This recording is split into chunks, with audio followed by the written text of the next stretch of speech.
Pemirsa, kembali lagi bersama saya Katarina Amelia di Wajah Sore. Gunung Lewotobi laki-laki di Kabupaten Flores Timur, Nusa Tenggara Timur kembali meletus pada Rabu dini hari. Petugas pengamatan Gunung Api Ile Lewotolok mengatakan Bandara Franseda Maumere kembali ditutup sementara.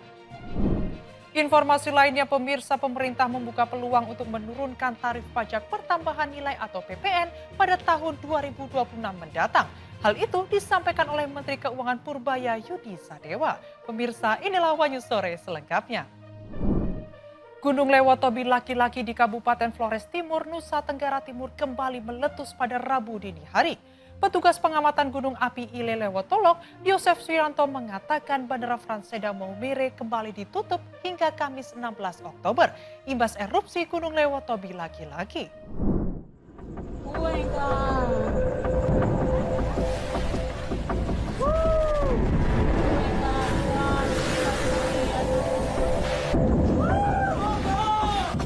Gunung Lewotobi laki-laki di Kabupaten Flores Timur, Nusa Tenggara Timur kembali meletus pada Rabu dini hari. Sejak Selasa malam hingga Rabu 15 Oktober pagi, Gunung Lewotobi laki-laki kembali mengalami eksplosif sebanyak 2 kali letusan. Data Badan Geologi Pos Pengamatan merekam letusan eksplosif setinggi 10 km terjadi pada dini hari. Kemudian pada pukul 9:21 waktu Indonesia Tengah, Gunung Lewotobi laki-laki kembali meletus setinggi 8.000 meter. Gunung Lewotobi laki-laki melontarkan material lava disertai kerikil kecil ke arah barat dan barat laut.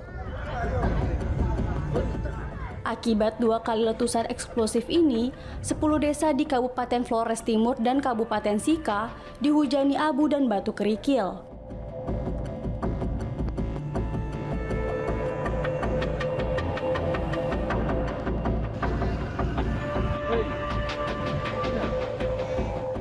Selain itu, sebanyak 7.930 jiwa warga masih mengungsi di pengungsian terpusat Desa Konga. Saat ini, Badan Geologi pun meningkatkan status Gunung Lewotobi laki-laki dari level siaga ke level awas dengan rekomendasi melarang aktivitas warga sejauh 7 km dari pusat erupsi.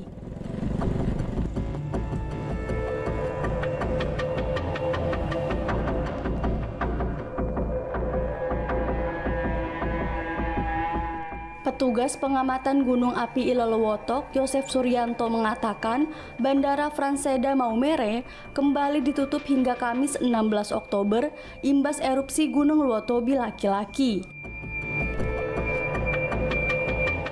Yosef mengimbau warga sekitar Gunung Lewotobi laki-laki untuk tidak melakukan aktivitas apapun dalam radius 6 km. Kemudian sektoral barat daya, utara, timur laut sejauh 7 km dari pusat erupsi Gunung Lewotobi laki-laki.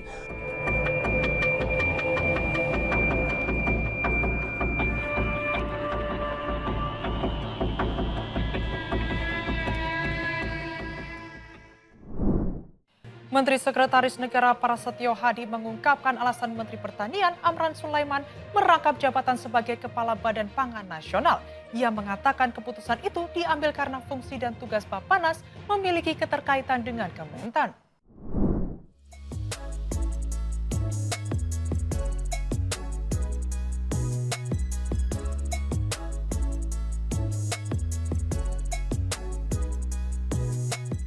Menteri Sekretaris Negara Prasetyo Hadi mengungkapkan alasan Presiden Prabowo Subianto menunjuk Menteri Pertanian Amran Sulaiman merangkap jabatan sebagai Kepala Badan Pangan Nasional atau Bappenas menggantikan Arief Prasetyo Adi.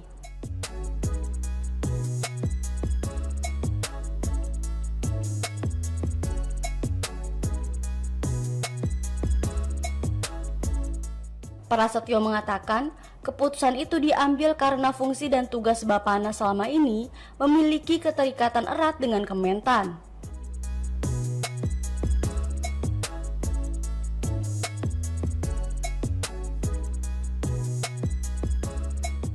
Hal itu disampaikan Prasetyo di kediaman Presiden Prabowo, Jalan Kertanegara, Jakarta pada Minggu 12 Oktober.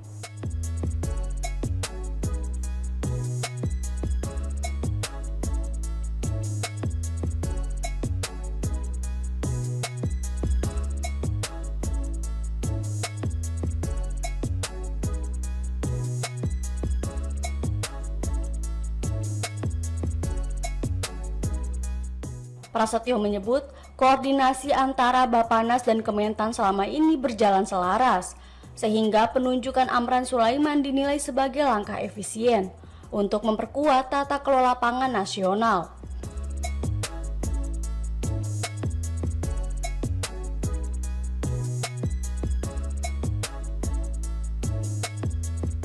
Sebelumnya, Presiden Prabowo memberhentikan Arief Prasetyo Adi dari jabatannya sebagai Kepala Bappenas.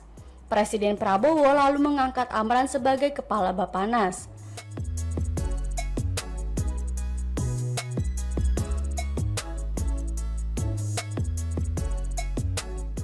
Keputusan itu mulai berlaku pada tanggal ditetapkan, yakni 9 Oktober 2025.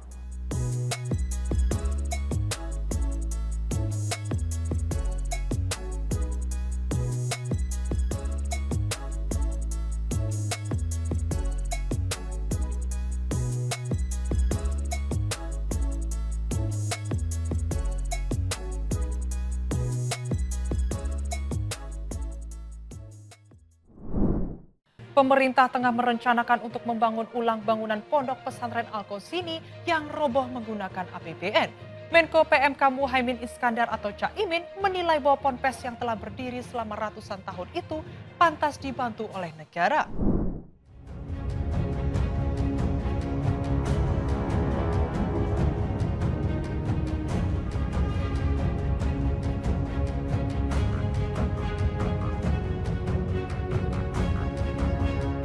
Pemerintah tengah merencanakan untuk membangun ulang bangunan pondok pesantren atau Ponpes Al-Qausini yang roboh pada 29 September 2025 menggunakan anggaran pendapatan dan belanja negara atau APBN.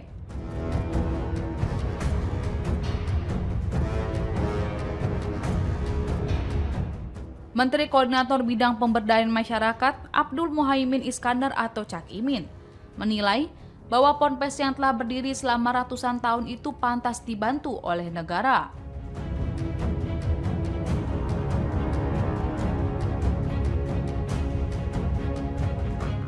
Cak Imin mengatakan revitalisasi ponpes itu mendesak dilakukan agar kegiatan belajar mengajar dapat berjalan. Apalagi jumlah santri tersebut berjumlah ribuan, sehingga tak bisa dibiarkan belajar di tenda.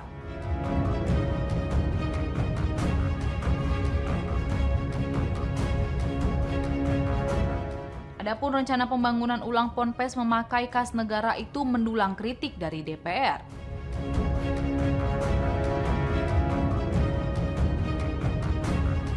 Sejumlah legislator meminta pemerintah untuk mengusut terlebih dahulu dugaan kelalaian sebagai penyebab ambruknya bangunan ponpes yang mengakibatkan tewasnya 67 orang.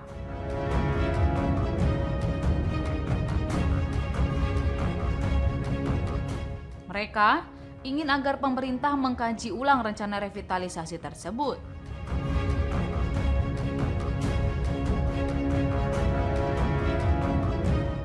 Menanggapi hal itu, Cak Imin mempertanyakan apa solusi yang bisa diberikan oleh DPR yang mengkritik rencana pemerintah.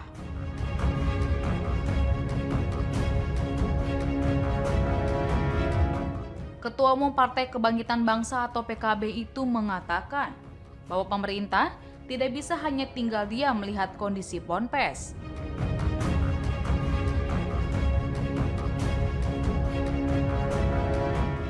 Ia menekankan proses investigasi soal ambruknya Ponpes Al-Qausini di Sidoarjo, Jawa Timur bisa terus berjalan.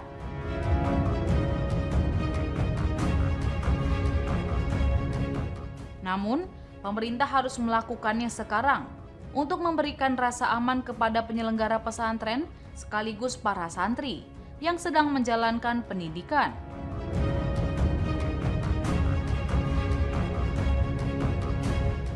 Bahkan Cak Imin menegaskan bahwa selama ini pesantren merupakan lembaga pendidikan yang jarang tersentuh oleh bantuan anggaran negara.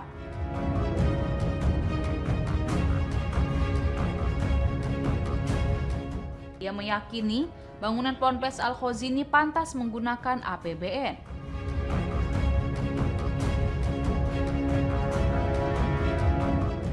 Hingga saat ini pemerintah belum mengumumkan berapa banyak anggaran yang akan digelontorkan untuk revitalisasi Ponpes Al-Khozini.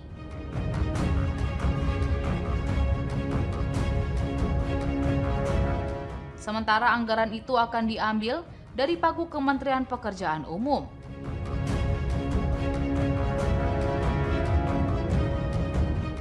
Dalam kesempatan yang sama, Cak Imin memimpin penandatanganan kesepakatan tentang infrastruktur Ponpes bersama dengan Kementerian Pekerjaan Umum, Kementerian Agama, dan Kementerian Dalam Negeri.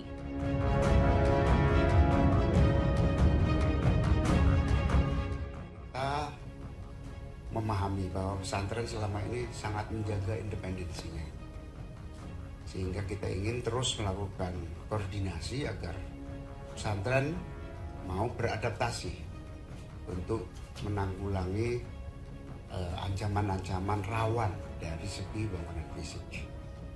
Atas perintah Pak Presiden itu saya akan terus mengambil langkah-langkah cepat, terutama memprioritaskan kepada pesantren-pesantren yang memang benar-benar sangat rawan untuk segera kita tangani. Saya beserta Pak Menteri Agama akan terus bekerja dalam hari-hari ini secepat-cepatnya. Kami melakukan pendataan terutama yang tua dan rawan untuk kita ambil langkah-langkah penanganan secepat-cepatnya dan sebaik-baiknya. Ini perintah Presiden, maka kita harus carikan anggaran untuk pesantren-pesantren yang rawan itu, terutama yang sangat rawan, segera ditangani pembangunannya atau renovasinya. Berapa jumlahnya ini ada ongoing proses untuk lagi didata.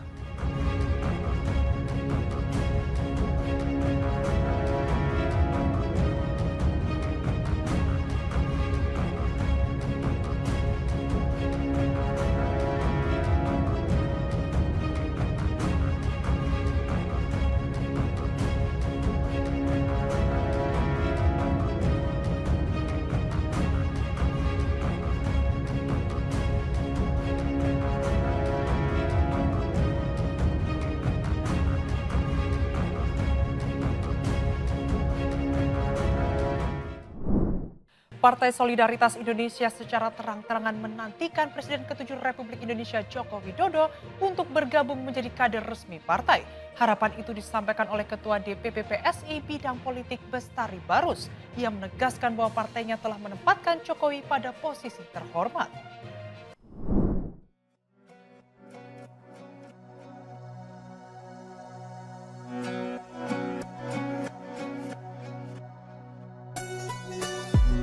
Partai Solidaritas Indonesia atau PSI secara terang-terangan menantikan Presiden ke-7 RI Joko Widodo atau Jokowi untuk bergabung menjadi kader resmi partai.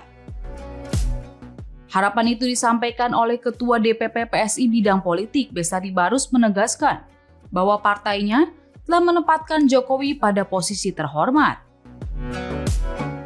Oleh karena itu, Bestari sangat berharap Jokowi pada waktunya berkenan menjadi bagian resmi dari PSI.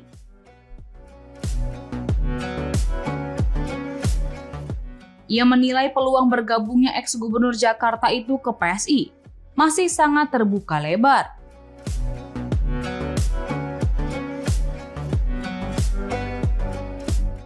Namun, Bestari menyerahkan sepenuhnya keputusan itu kepada Jokowi.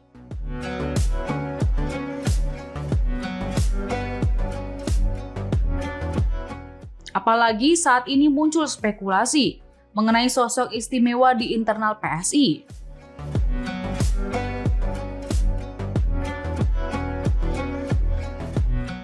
Sosok yang dimaksud tersebut adalah Bapak J yang disebut sudah menjadi Ketua Dewan Pembina PSI.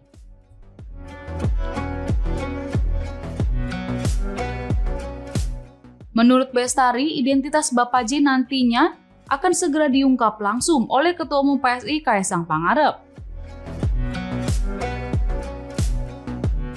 Ia menegaskan bahwa pengumuman sosok istimewa tersebut diserahkan kepada Kaesang sebagai wujud penghormatan pada mekanisme internal partai. Meskipun harus manut, Besari secara pribadi berharap Bapak J itu memang adalah Jokowi.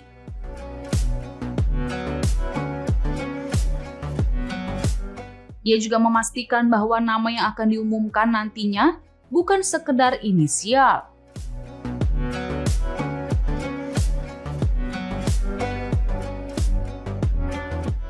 Nama yang diumumkan akan berbentuk nama lengkap sebagaimana struktur kepengurusan partai.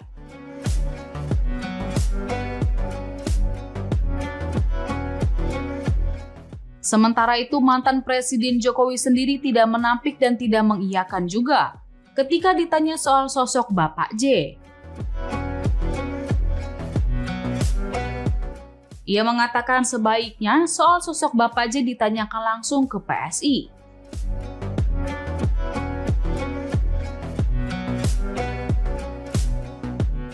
Meski tidak memberikan jawaban, Jokowi mengaku memberi dukungan penuh untuk partai pimpinan, sekaligus putra bungsunya Kaesang Pangarep.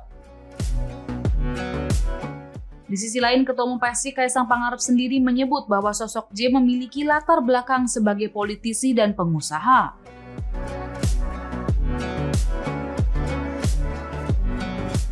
Ia mengatakan bahwa pengumuman akan dilakukan setelah pelantikan tambahan Wakil Ketua Umum.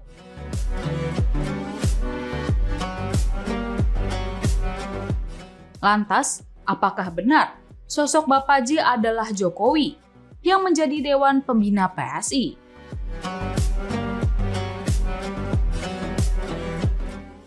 Pos Dewan Pembina akan segera diumumkan, segera. Insya Allah dalam waktu 1 bulan ini full komplit dari Dewan Pembina, DPP maupun Dewan Pakar, semuanya nanti akan kami umumkan dalam waktu kurang dari 1 bulan ini. Tapi posisi Pak Jokowi sendiri sebenarnya sudah otomatis masuk anggota atau bagaimana sih Mas? Nanti dilihat aja, kalau enggak nanti kurang penasaran. Ada ketua inisial nggak sih yang jadi Tokoh J, K atau A gitu. Mas Apa? inisial Mas J ya Mas. Sementara ya, inisial sementara yang berinisial J sudah berkenan untuk jadi ketua Dewan Pembina. J ya Mas. J. Hah? Saya J. Pemerintah membuka peluang untuk menurunkan tarif pajak pertambahan nilai atau PPN pada tahun 2026 mendatang. Hal itu disampaikan Menteri Keuangan Purbayayudi Sadewa yang menyebut langkah itu sedang dipertimbangkan untuk mendorong daya beli masyarakat.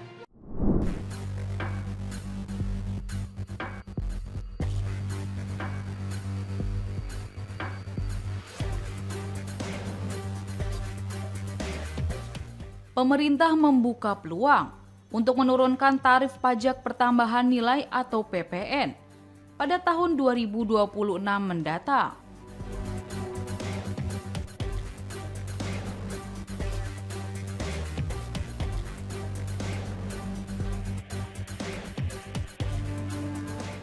Hal itu disampaikan Menteri Keuangan Purbayayudi Sadewa, menyebut langkah itu sedang dipertimbangkan untuk mendorong daya beli masyarakat.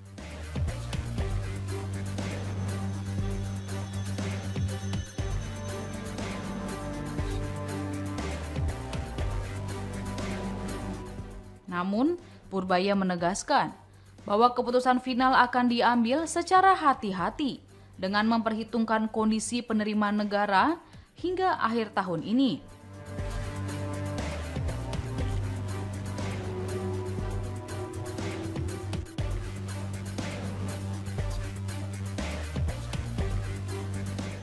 Menurutnya, jika ruang fiskal memungkinkan, pemerintah bisa saja menurunkan tarif PPN sebagai stimulus konsumsi masyarakat.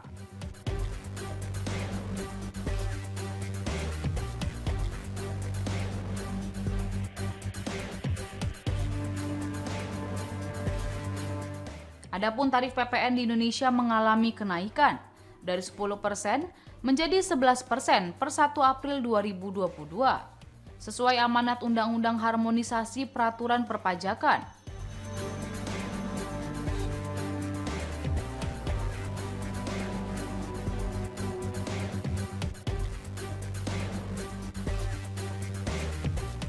Sesuai BLI tersebut, tarif PPN semestinya naik menjadi 12% pada awal 2025.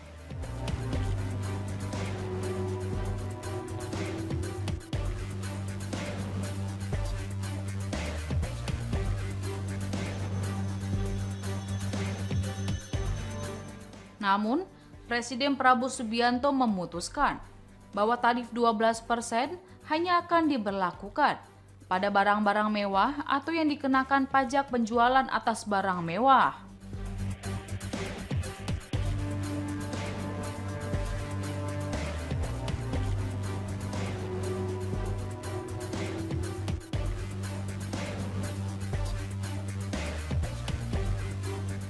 Barang dan jasa mewah yang dikenakan tarif PPN 12% itu telah diatur.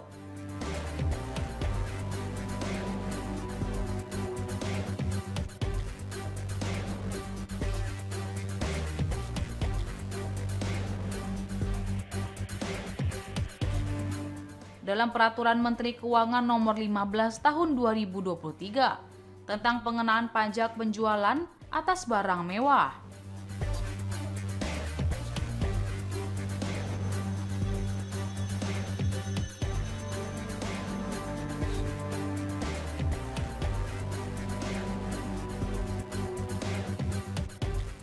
Sejumlah barang atau jasa mewah yang dimaksud mencakup hunian mewah, seperti rumah, apartemen, townhouse dengan harga jual 30 miliar rupiah atau lebih.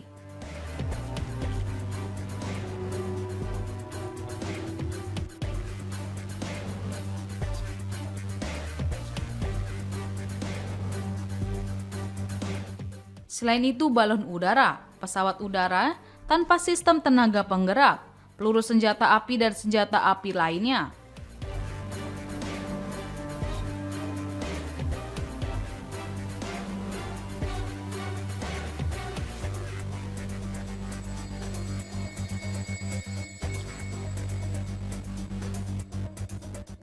Kecuali untuk keperluan negara juga masuk kategori yang dikenakan PPN 12%.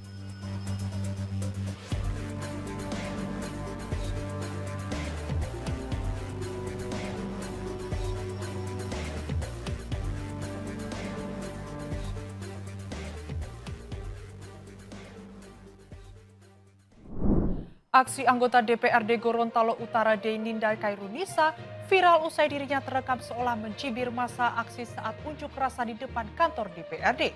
Meski menuai kecaman, Deninda membantah tudingan tersebut dan menyebut ekspresinya merupakan respon spontan kepada stafnya, bukan kepada para demonstran. Kasihan karyawan-karyawan di Gorontalo Utara yang ada digaji 600.000, 700.000. Kami minta segera dilakukan kajian dengan pihak keuangan untuk Aksi seorang anggota DPRD Kabupaten Gorontalo Utara, Deninda Kairunisa, menjadi sorotan publik. bersama teman-teman kakak Ridu, kakak FI berjuang untuk P3K.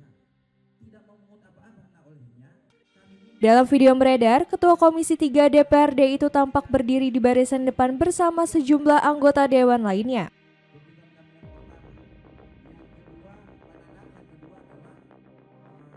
Saat masa aksi menyampaikan tuntutan di depan kantor DPRD Gorontalo Utara Senin 13 Oktober.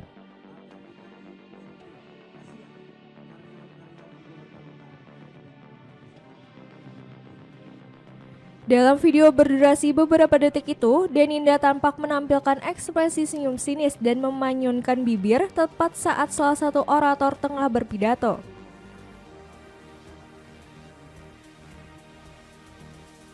Gestur ini dinilai warganet sebagai bentuk cibiran terhadap masa aksi dan dinilai tidak pantas dilakukan oleh seorang pejabat publik.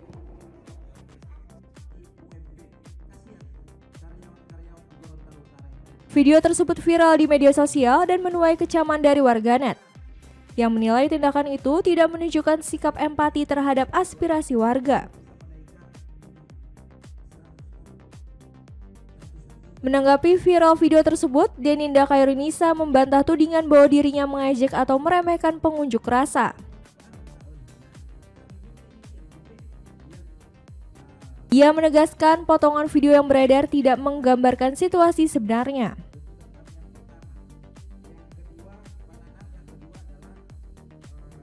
Menurutnya, gerakan kepala dan bibir yang terekam kamera merupakan respon spontan terhadap salah satu stafnya yang berada di belakang masa aksi, bukan kepada demonstran. Sama sekali niatku untuk mencibir. Kalaupun aku mau mencibir, itu udah dari awal aku turun, aku senyum terus, ada videonya kok. Malahan aku senang bertemu, aku bilang ada dari pertama kali itu aku ngomong kan aku ucapkan terima kasih, terus aku bilang bahkan aktivis yang saya cintai, aku ngomong dengan sangat baik, ada pas aku ngomong itu ada semua kok videonya. Tapi dipelintir, aku jadi dihujat se-Indonesia gara-gara hal itu, bahkan sudah di luar daripada konteks. Tapi aku menerima, tapi kalaupun itu menurut teman-teman yang tidak tahu gimana kondisi saat itu dan menurut mereka itu salah, seakan-akan mencibir, aku dengan segala kerendahan hati tetap meminta maaf gitu. Karena nggak semua orang tahu kejadiannya dan nggak semua orang tahu bahwa oh si Dini ini lagi ngomong sama orang lain, lagi kayak ada komunikasi, tapi komunikasinya bukan dari secara bahasa gitu, nggak ngomong, tapi kayak dari raut ekspresi gitu, sebenarnya kayak gitu. Tapi aku kan nggak tahu ya, kalau misalnya aku mau klarifikasi di Instagram kayaknya aku capek banget, jadi makanya aku ya orang-orang harus tahu, harus lihat ekspresi aku saat ini. Ya Allah, nggak ada sama sekali aku mencibir. Dan untuk apa aku mencibir? Aku aja berdiri kemarin di situ untuk rakyat kok. Ngapain aku mencibir? Aku dukung aktivis, silakan kalian mau datang, mau dengan aku hadir di situ, itu aku memberikan ruang untuk semua masyarakat tanpa memandang bulu kalian semua diterima di DPR ini. Berarti itu ekspresi bukan merespon masa aksi, bukan masa aksi. Malah aku senyum terus, bahkan dari awal aku mereka orasi, aku senyum terus kayak senyum gini. Aku nggak tahu juga maksudnya kenapa sampai disalahartikan begitu, mungkin karena pas saat itu juga sementara berlangsung ya orasi itu, tapi aku menunjukkan ada di belakang situ, dan nanti diwawancara aja deh gitu karyawanku, orangku, mereka ada di belakang situ, di belakang mobil, terus dia menunjukkan kayak misalnya orang ada di sini begitu untuk inilah, jadi makanya aku berekspresi kayak. Deninda juga menyampaikan permintaan maaf kepada publik atas kegaduhan yang terjadi, meski menilai tidak ada niat untuk mencibir pihak manapun.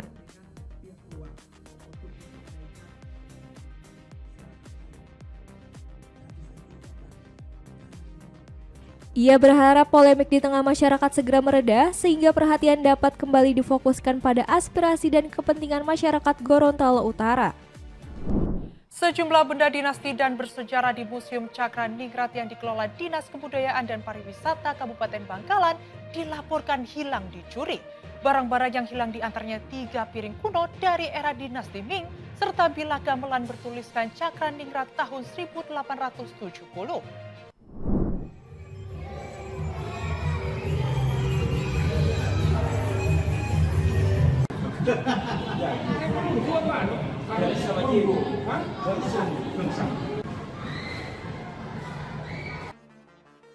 Beberapa orang sesepuh Laskar Cakraningrat mendatangi Museum Cakraningrat yang dikelola langsung oleh Dinas Kebudayaan dan Pariwisata di Jalan Soekarno-Hatta, Kabupaten Bangkalan, untuk mempertanyakan benda-benda sejarah dan peninggalan dinasti yang hilang dicuri orang. Museum yang biasanya menjadi destinasi utama wisata sejarah di Bangkalan, terutama bagi kalangan pelajar, menyimpan ribuan benda bernilai historis tinggi yang merupakan peninggalan Kerajaan Madura Barat yang kini dikenal dengan sebutan Bangkalan. Mulai dari berbagai instrumen musik milik keraton hingga peralatan militer disimpan di tempat ini. Namun sayangnya, sebagian benda bersejarah tersebut kini raib. Berdasarkan data pihak pengelola museum, setidaknya ada 40 benda yang hilang dicuri. Benda-benda yang hilang terdiri atas piring porselen asal Tiongkok yang berusia hampir 200 tahun, 2 perangkat gamelan, dan sebuah lonceng kuno yang dulunya digunakan sebagai tanda alarm di lingkungan keraton. Pencurian ini dianggap sebagai kejadian fatal bagi keberlangsungan nilai budaya dan identitas bangsa. Terlebih, artefak-artefak yang dicuri merupakan barang-barang bersejarah pilihan, seperti 3 piring kuno era dinasti Ming dan bilahan gamelan bertuliskan Cakraningrat tahun 1870.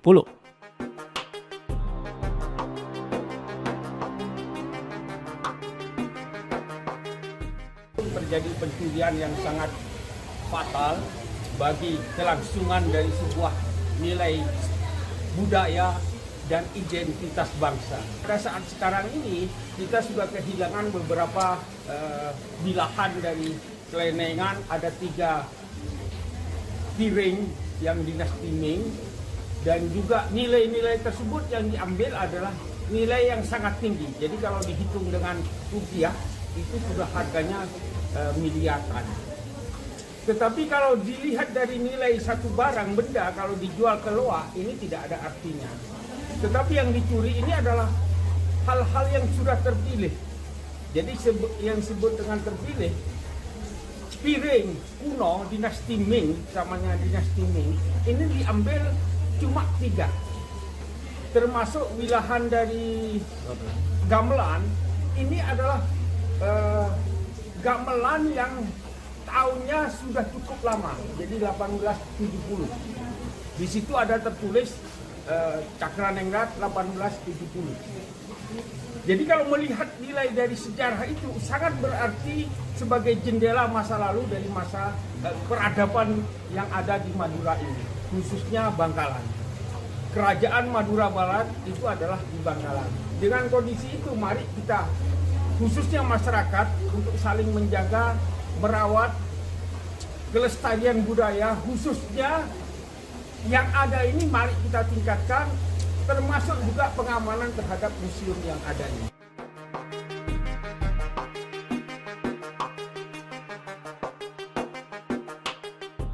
Menanggapi kejadian ini, pihak pengelola museum telah melaporkannya ke Mapolres Bangkalan. Setelah laporan diterima, polisi langsung melakukan olah tempat kejadian perkara dan kini tengah melakukan penyelidikan.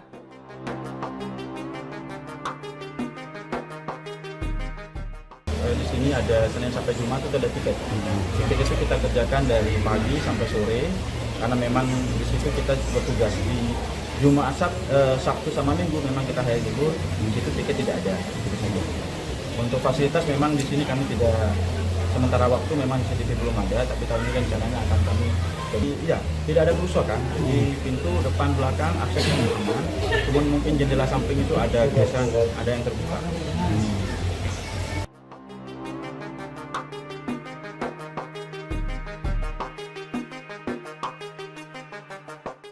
Sementara itu, pihak pengelola museum telah menyerahkan sepenuhnya penanganan kasus ini kepada kepolisian.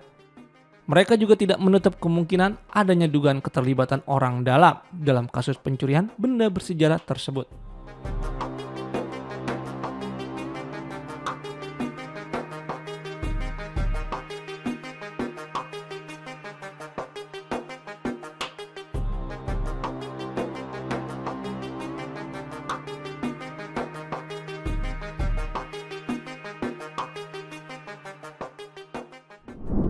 Demikian informasi yang dapat kami sampaikan pemirsa. Terima kasih telah bergabung bersama kami.